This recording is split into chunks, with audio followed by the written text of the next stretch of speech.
kami untuk membuat video ini untuk menjelaskan secara tuntas mengenai suatu topik yang mana topik tersebut yaitu faktor penunjang dan menghambat proses belajar mengajar. Namun sebelum itu, perkenalkan, nama saya Rudi Kian Nugraho. Saya Nurhanisa Edwedu. Saya Sintia Magab. Saya Putla Mahi. Baiklah, langsung saja ke pembahasannya. Baik, kita masuk kepada pembahasan yang pertama mengenai faktor-faktor yang mempengaruhi proses belajarnya seseorang. Namun sebelum kita masuk kepada faktor-faktor, kita harus mengetahui dulu apa itu proses belajar mengajar. Proses belajar mengajar adalah suatu kegiatan atau aktivitas interaktif antara pendidik dan peserta didik yang tentu saja bersifat edukatif dalam bidang tertentu untuk mencapai tujuan tertentu.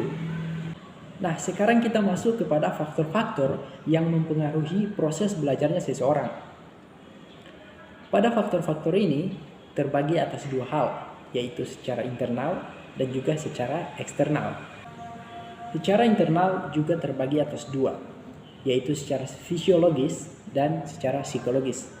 Kita mulai dari yang fisiologis, yaitu yang menyangkut dengan kesehatan siswa. Kesehatan siswa juga dapat berpengaruh pada proses belajarnya seseorang. Contohnya, jika siswa mengalami kondisi kesehatan yang kurang baik dan ia mengikuti proses belajar mengajar. Di saat mengikuti proses belajar mengajar, ia akan mengalami kurang fokus, kurang bersemangat, dan atau cemas karena kondisi fisiknya kurang baik yang berakibat pada hal-hal tersebut, yaitu kurang fokus dan cemas. Di sini dapat mengakibatkan kurang efektifnya proses belajar mengajar yang terjadi. Tentu saja dari kondisi si komunikan atau peserta didik tersebut. Selanjutnya pada kondisi psikologis atau yang menyangkut dengan kejiwaan siswa, yaitu kecerdasan, minat, bakat, dan motivasi. Kita mulai yang pertama, yaitu di tingkat kecerdasan siswa. Kecerdasan atau intelektual tiap peserta didik itu berbeda-beda. Makanya ini sangat berpengaruh pada proses belajar mengajar. Di mana pengaruhnya? Pengaruhnya di bagian penerimaan materi.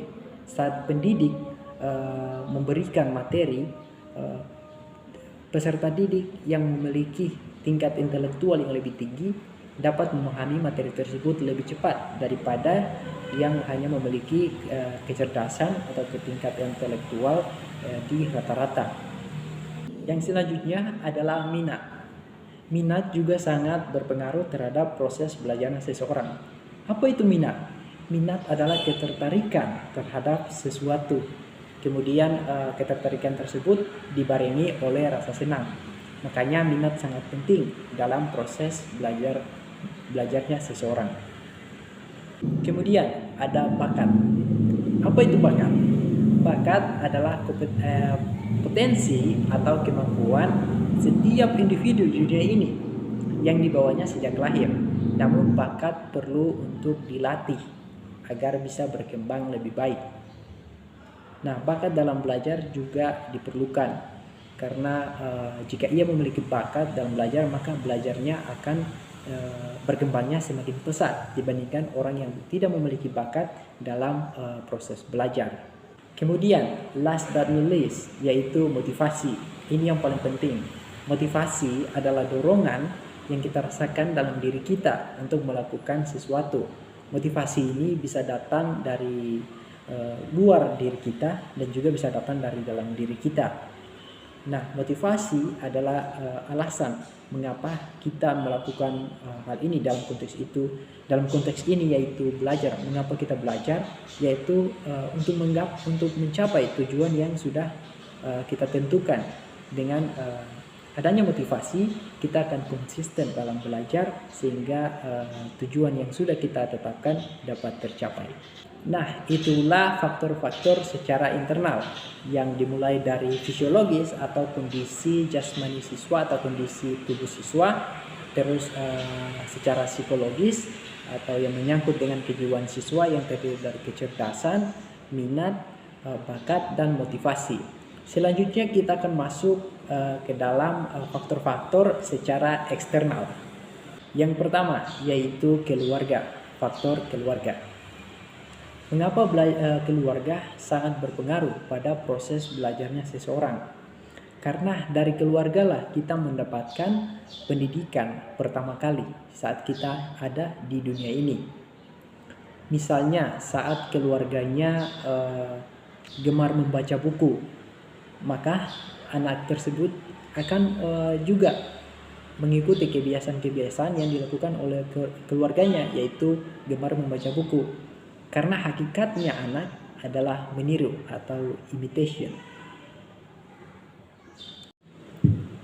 Yang kedua yaitu lingkungan sekolah, yang di dalamnya yaitu bisa jadi lingkungan bermainnya teman-teman, ataupun mata pelajaran, ataupun guru.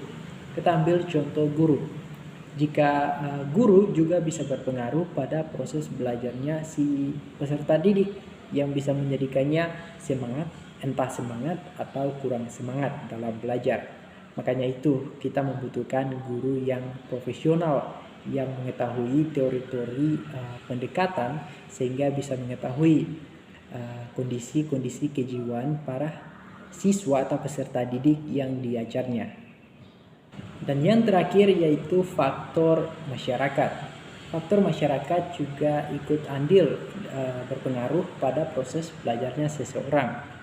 Jika masyarakatnya, faktor sosialnya atau seseorang tersebut bersosial dengan baik, dengan lingkungan yang tepat, maka ia akan mendapatkan dorongan-dorongan atau dukungan-dukungan untuk belajar lebih baik lagi. Jika sebaliknya, maka kita perlu mengawasi pergaulan-pergaulan peserta didik kita atau anak-anak kita. Kemudian kita masuk kepada faktor mengapa orang enggan untuk belajar. Di sini yang pertama yaitu kurangnya motivasi. Yang sudah kita bahas sebelumnya, motivasi juga menjadi faktor yang penting untuk proses belajarnya seseorang. Jika orang enggan untuk belajar, maka salah satu faktor yang mempengaruhi yaitu tidak adanya motivasi diri. Dan yang kedua yaitu self image atau pandangan terhadap diri. Pandangan yang seakan-akan meremehkan diri, bahwa belajar susah, belajar itu sulit, seperti itu. Itu yang membuat kita enggan untuk memulai belajar. Dan yang ketiga yaitu belum ada yang ingin dicapainya, sehingga ia tidak menemukan alasan mengapa ia belajar, apa yang ingin aku capai. Begitulah. Dan yang terakhir yaitu lingkungan yang kurang mendukung, yang sudah kita bahas sebelumnya, yaitu pada faktor-faktor secara eksternal, mulai dari lingkungan keluarga, kemudian lingkungan sekolah, dan lingkungan masyarakat. Itu semua menjadi faktor yang sangat penting untuk proses belajarnya seseorang. Oleh karena itu kita patut mendukung misalnya teman-teman kita atau adik-adik kita untuk terus belajar lebih baik lagi, untuk beradaptasi di zaman-zaman yang terus dinamis, yang terus berubah-ubah. Nah, itulah hal-hal atau mulai dari definisi belajar mengajar, kemudian faktor-faktor yang mempengaruhi belajarnya seseorang, kemudian mengapa orang enggan untuk belajar. Itulah yang bisa saya sampaikan. Kemudian akan dilanjutkan oleh teman saya. Baik, saya akan menjelaskan sedikit tentang identifikasi faktor yang mengganggu suasana belajar yang menyenangkan. Ada 5, yaitu 1, rasa takut, tekanan yang berlebihan atau ekspektasi yang tidak realistis terkait dengan risiko atau kinerja akademik. Siswa dapat merasa tertekan dan cemas. Hal ini dapat mengganggu suasana belajar yang menyenangkan dan berdampak negatif pada motivasi dan kesejahteraan siswa. 2, stres, yang di sini berarti tanggapan fisiologis atau psikologis terhadap stresor. Reaksi fisiologis terhadap stresor Stres dapat memicu respon fisiologis dalam tubuh yang dapat mengganggu konsentrasi dan kenyamanan saat belajar. Yang ketiga yaitu beban belajar yang terlalu berat, seperti terlalu banyak tugas dan pekerjaan rumah atau homework. Jika siswa diberi terlalu banyak tugas dan pekerjaan rumah yang harus diselesaikan dalam waktu yang singkat, hal itu dapat menyebabkan stres dan kelelahan yang pada gilirannya dapat mengganggu suasana belajar yang menyenangkan. Yang keempat di sini yaitu lingkungan fisik yang kurang kondusif, seperti kebisingan, seperti suara motor atau kendaraan lain seperti motor, mobil, suara alat musik, pembicaraan yang keras, atau konstruksi bangunan di sekitar area belajar, itu juga dapat mengganggu konsentrasi siswa dan menyebabkan stres. Terakhir di sini atau yang kelima, lingkungan sosial kurang baik. Yang di sini seperti perilaku tidak sopan atau bullying terhadap sesama teman. Lingkungan sosial yang kurang baik dapat ditandai dengan perilaku tidak sopan, intimidasi atau bullying antara siswa. Hal ini dapat membuat siswa merasa tidak aman, takut, dan sulit berkonsentrasi pada pembelajaran. Baik, saya akan menjelaskan sedikit tentang behavior modification approach. Ada dua, yaitu asumsi dan teknik. Asumsi mengatakan bahwa perilaku baik dan buruk individu atau seseorang merupakan hasil belajar. Memang benar, pendekatan modifikasi perilaku didasarkan pada asumsi bahwa perilaku baik dan buruk individu adalah hasil dari proses pembelajaran. Dalam konteks ini, perilaku buruk dipandang sebagai hasil dari pembelajaran yang tidak tepat atau pengaruh lingkungan yang tidak mendukung, sedangkan perilaku baik dipandang sebagai hasil dari pembelajaran yang baik atau pengaruh lingkungan yang positif. Pendekatan modifikasi perilaku bertujuan untuk mengubah perilaku yang tidak diinginkan menjadi perilaku yang diinginkan. Saya akan membahas yang kedua, yaitu teknik. Teknik terbagi antara dua. Teknik positive reinforcement adalah salah satu pendekatan yang efektif untuk membentuk dan memperkuat perilaku yang positif. Pendekatan ini melibatkan penghargaan atau hadiah yang menyenangkan setelah perilaku yang diinginkan ditampilkan. Ini membantu mengasosiasikan perilaku positif dengan pengalaman positif. Kedua yaitu negative reinforcement. Teknik negative reinforcement dalam konteks perilaku modifikasi merujuk pada penggunaan stimulus negatif atau penghapusan stimulus yang tidak diinginkan untuk meningkatkan kemungkinan terulangnya perilaku yang diinginkan.